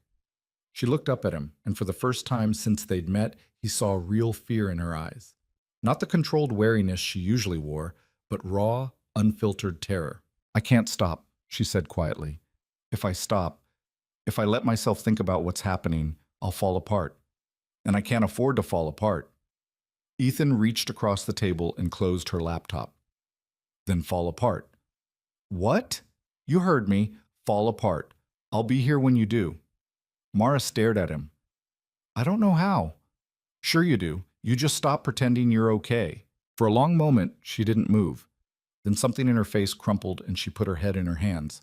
Her shoulders shook, but she didn't make a sound. Ethan got up, walked around the table, and put his hand on her shoulder. She flinched, then leaned into the touch like she was starving for it. "I'm so tired," she whispered. "I know. I don't know if I can win this. Either fight, the one back home or the one here. You don't have to win both. You just have to survive them." She lifted her head. Her eyes were red, her face blotchy. She looked human in a way she usually fought to hide. "How do you do it?" she asked. "Do what?" "Keep going when everything's against you." Ethan thought about Sarah, about the years after she died, about waking up every morning and choosing to keep breathing even when it felt pointless. "You just do," he said, "because the alternative is giving up, and that's not an option." Mara nodded. Then, so quietly he almost missed it. "Thank you." "For what?" "For not letting me drown." He squeezed her shoulder. "We're not drowning. Not yet." They went to bed separately, but for the first time since this whole thing started, Ethan felt like they were actually on the same side. The counterattack came faster than expected. Ruth's lawyers filed motions to dismiss the lawsuit, citing lack of evidence and malicious prosecution. They also filed a countersuit claiming defamation, seeking damages in excess of $5 million. The local paper ran a story quoting Ruth's attorney, calling the allegations against her desperate lies from desperate people. Greaves handled the legal maneuvering, but the public relations battle was harder to manage. People who'd been sympathetic started asking questions. Maybe Ruth was right. Maybe this was all a scheme cooked up by a broke farmer and his rich wife to extort money. Ethan heard the whispers at the hardware store, at the gas station, everywhere he went. He stopped going into town unless he absolutely had to. Meanwhile, the criminal investigation moved at a glacial pace. Vincent told them the state lab was backed up. The evidence from the fire would take weeks to process, and without something concrete tying Ruth to the arson, his hands were tied. "We're losing momentum," Mara said one night. They were on the porch, the air cold enough to see their breath. "Every day this drags on, people forget why we started this." "So what do? We find the person who actually set the fire. We get them to flip on Ruth." "And how do we do that?" Mara pulled out her phone and showed him a photo. A man in his 30s, heavy build, wearing a construction company shirt. "This is Ryan Cole, Ruth's nephew, the one Patricia said she paid for the vandalism." "I know Ryan. He's a punk, but I didn't think he'd go this far." "Desperate people do desperate things, and Ruth probably paid him well. Even if we find him, what makes you think he'll talk?" Because right now he's facing arson charges that could put him in prison for 10 years. If we offer him a deal, he might take it. Ethan looked at the photo. Ryan had always been trouble, but he'd also always been weak, the kind of guy who folded under pressure. All right, Ethan said. How do we find him? They tracked Ryan down 3 days later. He was working a construction site on the outskirts of town, part of a crew building a strip mall. Ethan and Mara showed up during lunch break, catching him as he walked to his truck. Ryan, Ethan called. Ryan turned, saw them, and his face went white. He looked like he wanted to run. We just want to talk, Mara said. I got nothing to say to you. That's fine. We'll do the talking. You just listen. They cornered him against his truck. Ryan looked trapped, his eyes darting between them. We know you set the fire, Ethan said. I don't know what you're talking about. Yes, you do, and we know Ruth paid you to do it. You're crazy. Maybe, but the police aren't. They've got evidence from the scene. Boot prints, tire tracks, accelerant traces. It's only a matter of time before they match it to you. Ryan's jaw tightened. You can't prove anything. Actually, we can, Mara said. We have financial records showing Ruth paid you $20,000 2 days before the fire. That's not proof by itself, but combined with the physical evidence, it's enough to get you arrested. She'll protect me. Will she? Mara leaned closer. Because from where I'm standing, Ruth throws people away the second they become a liability. And right now you're a huge liability. Ryan's confidence wavered. What do you want? We want you to tell the truth, Ethan said. We want you to testify that Ruth paid you to burn down my barn. She'll kill me. She'll let you rot in prison. That's worse. Ryan looked between them, trapped and scared. I want immunity. We can't promise that. But we can talk to the prosecutor. Get you a deal that keeps you out of prison if you cooperate. How do I know you're not lying? You don't, Mara said. But you know Ruth is. She's already planning how to throw you under the bus. The only question is whether you go down alone or take her with you. Ryan stood there for a long time, weighing his options. Finally, he said, I want a lawyer present, and I want the deal in writing. Done. They called Greaves from the parking lot. He contacted Vincent, who agreed to meet with Ryan's attorney to discuss terms. 2 days later, Ryan signed a cooperation agreement and gave a full statement. He confessed to setting the fire, said Ruth had approached him, offered him $25,000 to make it look like an accident. She'd given him detailed instructions, told him when to do it, where to park, how to avoid the cameras. He'd done exactly what she asked because he needed the money, and because family was family. The statement was enough for Vincent to move forward. He called a grand jury, presented the evidence, and got an indictment. The charges against Ruth Cole included arson, conspiracy to commit arson, insurance fraud, and criminal intimidation. The news broke on a Wednesday afternoon. Ethan was in the field when Mara called, her voice tight with something that might have been relief or might have been disbelief. They arrested her, she said. When? An hour ago. Vincent's office just confirmed it. She's being arraigned tomorrow morning. Ethan sat down in the dirt, suddenly exhausted. We did it. Part of it. The criminal case is just starting. The civil suit is still pending, and she's got resources to drag this out for years. But she's arrested. That's something. Yeah, it is. That night, Ethan called Rebecca and told her it was safe to bring Lily home. She arrived the next afternoon, Lily bursting out of the car and running to him like she'd been gone months instead of weeks. He caught her, lifted her up, held her tight enough to make her squirm. I missed you, Daddy. I missed you too, baby. Mara watched from the porch, and when Lily saw her, she wiggled out of Ethan's arms and ran to her instead. Mara caught her, looking surprised, and Lily hugged her hard. I missed you too, Lily said. Mara's eyes went bright. I missed you. Rebecca pulled Ethan aside while Lily chattered at Mara about everything she'd done in Iowa. She seems good, Rebecca said, nodding at Mara. She is. And you two seem different. Different how? Like you actually care about each other. Ethan watched Mara listening to Lily, really listening, her whole attention focused on his daughter. Yeah, I guess we do. So what happens now? I don't know. We finish this fight. Then we figure out the rest. Rebecca squeezed his arm. Good luck with that. She left before dinner. That night, the three of them ate together at the kitchen table like they had before Lily left. before the fire, before everything went to hell. It felt almost normal, almost like a real family. After Lily went to bed, Ethan and Mara sat on the porch. The night was clear, stars scattered across the sky like broken promises. "What happens after the trial?" Ethan asked. "I don't know. If she's convicted, she goes to prison. The civil suit probably settles. The resort project dies." "And you?"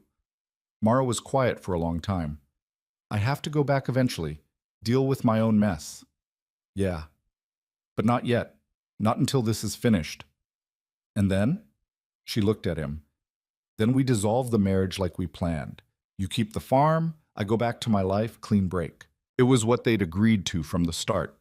What made sense, what was supposed to happen. So why did it feel like losing something he couldn't afford to lose? "Right," Ethan said. "Clean break." Mara held his gaze for a moment longer, then looked away.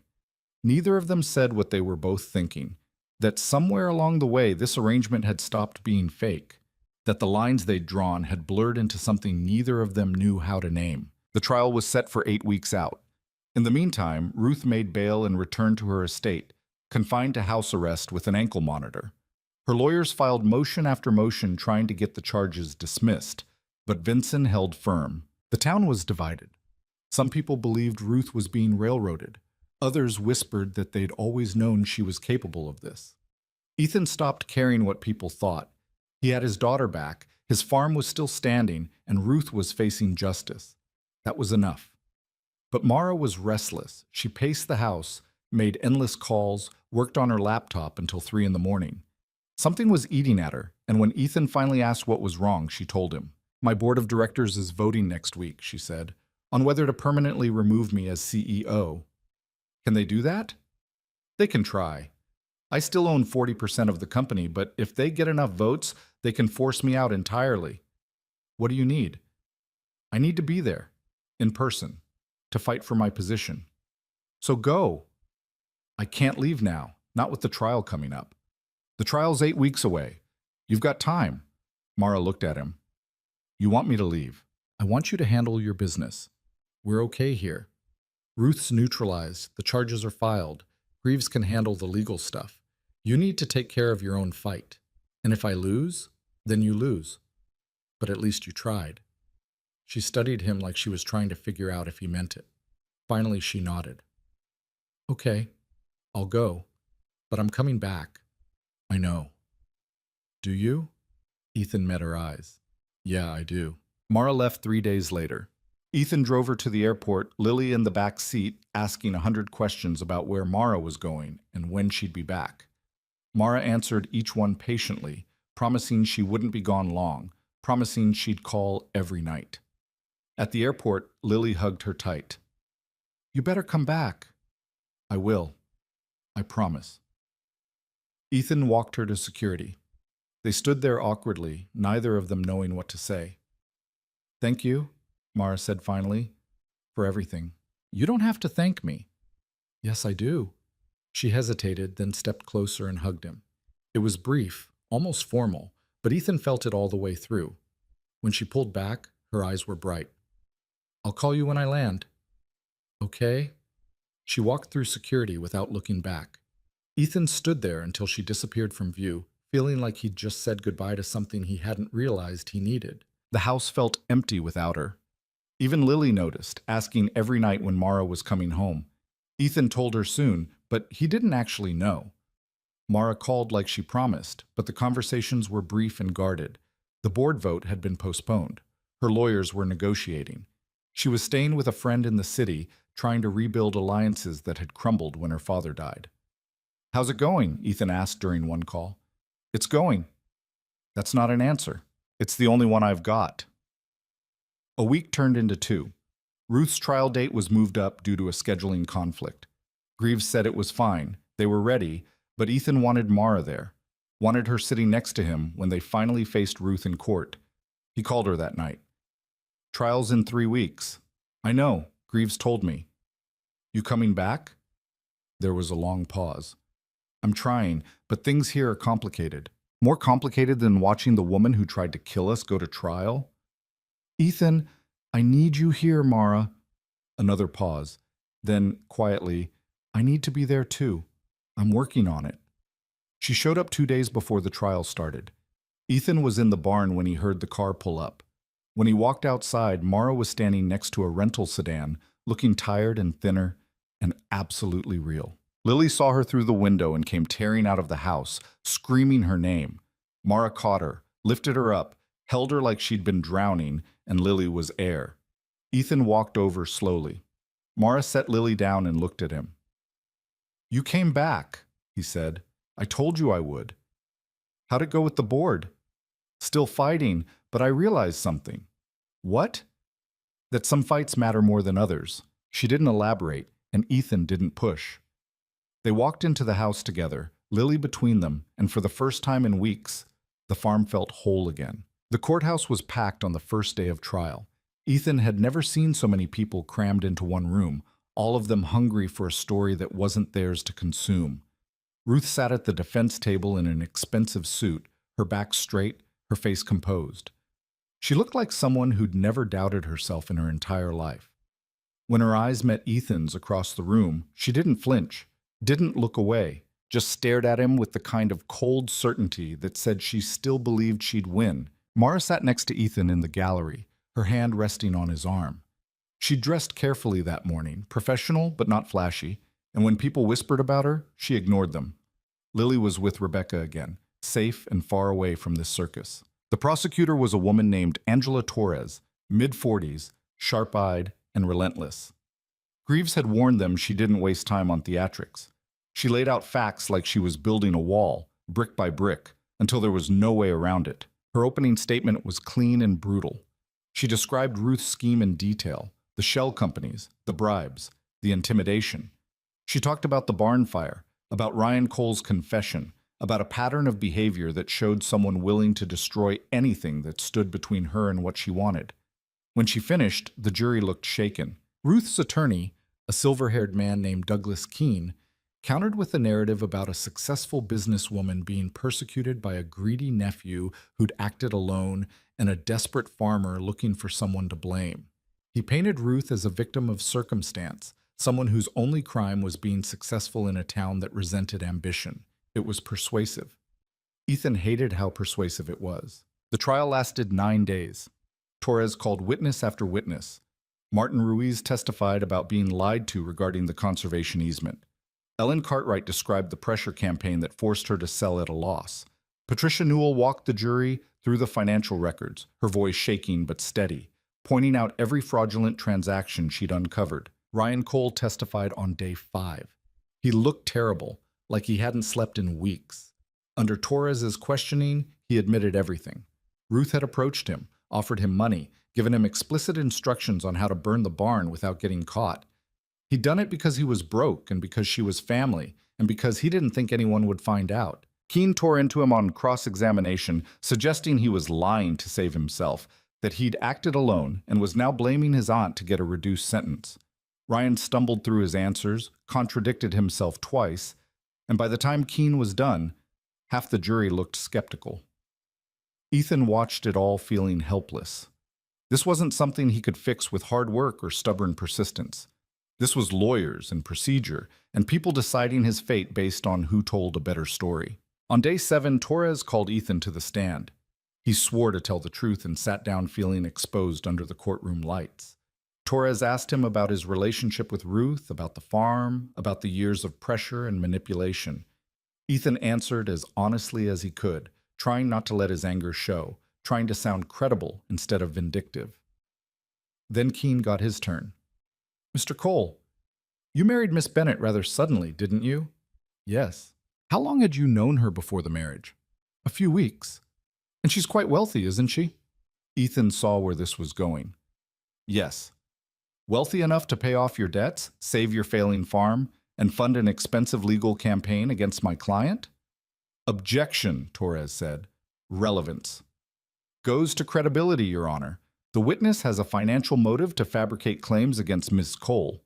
The judge allowed it. Ethan gripped the armrest. Ms. Bennett helped me financially, he said carefully, but that has nothing to do with what Ruth did. Doesn't it? Isn't it true that you were drowning in debt, desperate for money and willing to do anything to keep this farm? I wasn't willing to lie, but you were willing to marry a stranger for money. That suggests a certain flexibility with the truth, doesn't it? Objection? Sustained. Move on, Mr. Keene. Keene smiled like he'd already made his point. He asked a few more questions, each one designed to make Ethan look opportunistic and unreliable, then dismissed him. Ethan stepped down, feeling like he'd just lost ground they couldn't afford to give up. That night, he and Mara sat in the kitchen going over the day's testimony with Greaves. The lawyer tried to sound optimistic, but his tone was strained. Keene's strategy is clear, Greaves said. He's going to paint you as motivated by greed and Ruth as a victim of a conspiracy. It's thin, but if the jury buys it, we're in trouble. What can we do? Mara asked. Hope Torres's closing argument is strong enough to overcome the doubt Keene's planted. That's not reassuring. It's the truth. After Greaves left, Ethan poured himself a drink and stood at the window. Outside, the fields were dark and quiet. The barn was still just a burned-out shell, a monument to everything they'd been through. Mara came to stand beside him. You okay? No. Me neither. They stood there in silence. Then Mara said, I'm sorry I dragged you into this. You didn't drag me. I chose it. You chose it because you didn't have another option. Maybe at first, but that's not why I'm still here. Mara looked at him. Why are you still here? Ethan didn't know how to answer that. Or maybe he did, but saying it out loud felt like stepping off a cliff. So instead he said, because some things are worth fighting for. Like the farm. Like a lot of things. Mara's expression softened. For a second, Ethan thought she might say something. Then headlights swept across the driveway and the moment broke. It was Sheriff Whitmore.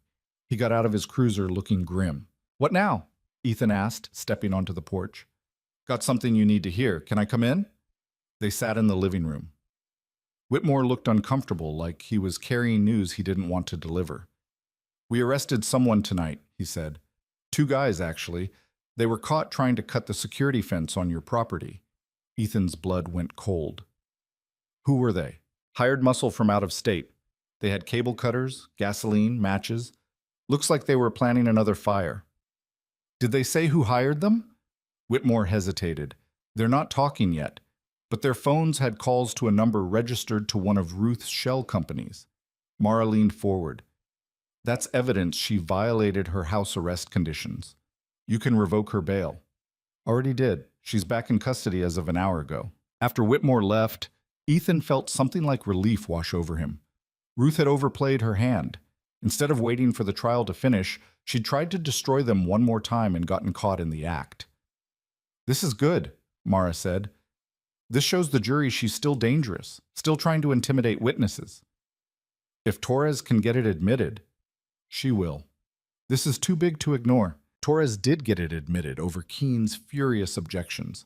On day 8, she recalled Sheriff Whitmore to testify about the arrest. The 2 hired men had flipped overnight, admitting they'd been paid through an intermediary to burn down the Cole farmhouse with everyone inside if necessary. The intermediary's phone records traced back to Ruth's personal attorney. The courtroom erupted. The judge called for order. Ruth's face went pale, then hard as stone. Keene tried to salvage it, arguing there was no direct proof Ruth had ordered the hit, that her attorney might have acted independently. But the damage was done. The jury looked horrified. Closing arguments happened on day 9. Torres was masterful. She walked the jury through every piece of evidence, every witness, every connection that led back to Ruth Cole. She described a woman so consumed by greed that she'd been willing to destroy her own nephew, burn down buildings, and order the murder of a man and his family just to acquire land for a development project. This isn't just about fraud or arson, Torres said. This is about someone who believed she was above the law, someone who thought power and money meant she could do whatever she wanted without consequences. The evidence is overwhelming, the witnesses are credible, and the defendant's own actions, even during this trial, prove she's guilty of everything we've charged her with. Keene's closing was desperate. He attacked the witnesses, questioned the evidence, suggested the prosecution had built a case on the testimony of criminals looking to save themselves. But his heart wasn't in it. He knew he'd lost. The jury deliberated for 6 hours. When they came back, Ethan could barely breathe. The foreman stood. On the count of arson, we find the defendant guilty. On the count of conspiracy to commit arson, guilty. On the count of fraud, guilty. On the count of solicitation of murder, guilty. Guilty on every count. Ruth's face didn't change. She just sat there, rigid and silent, while the judge thanked the jury and set a sentencing date for 3 weeks out. When the bailiff came to take her into custody, she stood with perfect posture and walked out of the courtroom like she was leaving a business meeting. Ethan felt Mara's hand tighten on his arm. Around them, people were talking, reacting, but he couldn't hear any of it. All he could hear was that word echoing in his head. Guilty, guilty, guilty.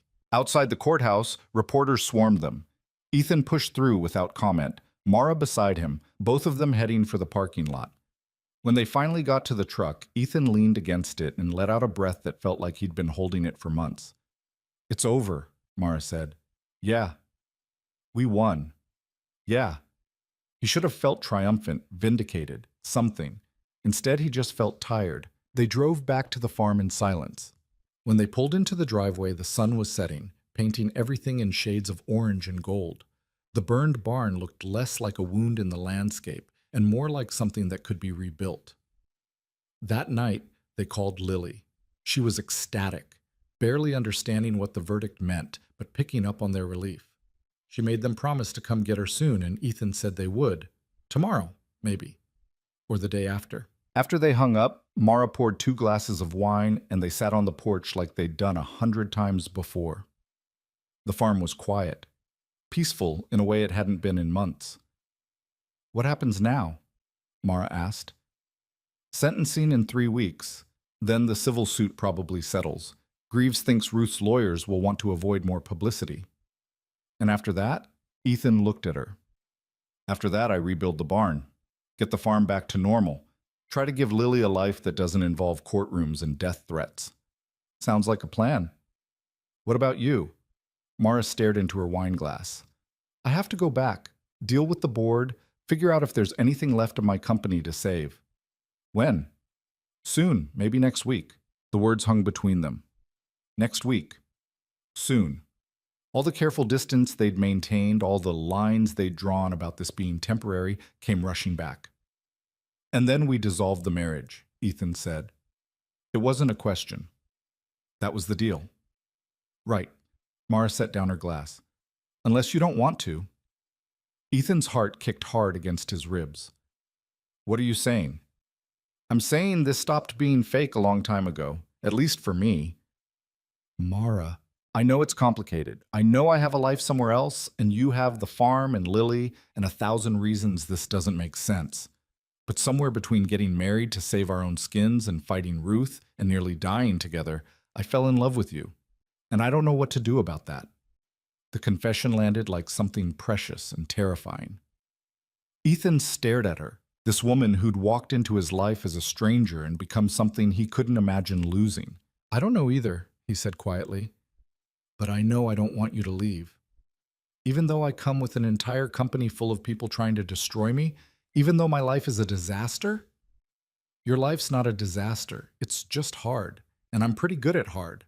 Mara laughed, but it sounded like crying. "What are we doing, Ethan?"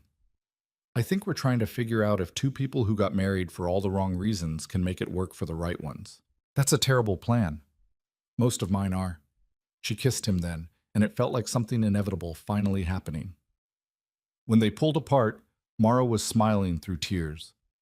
"We're idiots," she said. "Probably. This is going to be complicated. Everything worth doing is."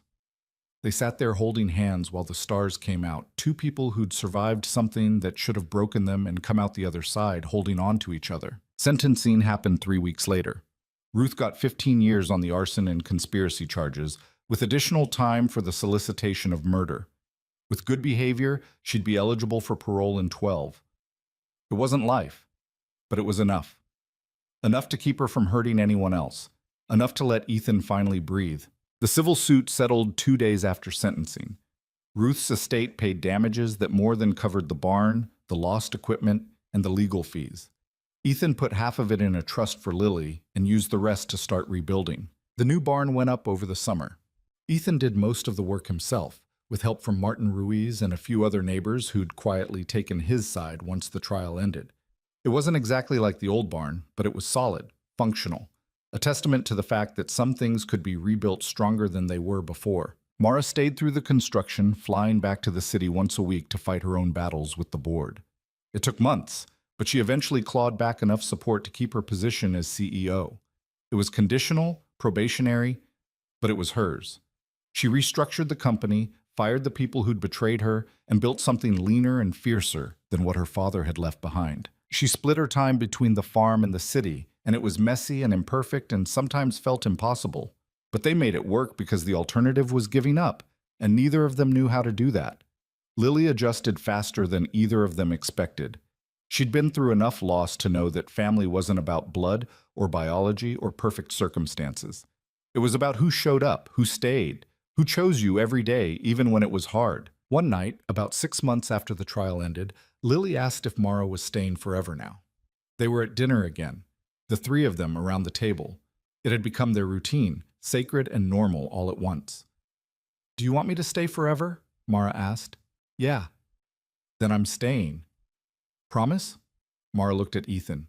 He nodded. "I promise," Mara said. It was that simple and that complicated. A promise made over pot roast and green beans, binding in a way that legal documents and courtroom vows had never been.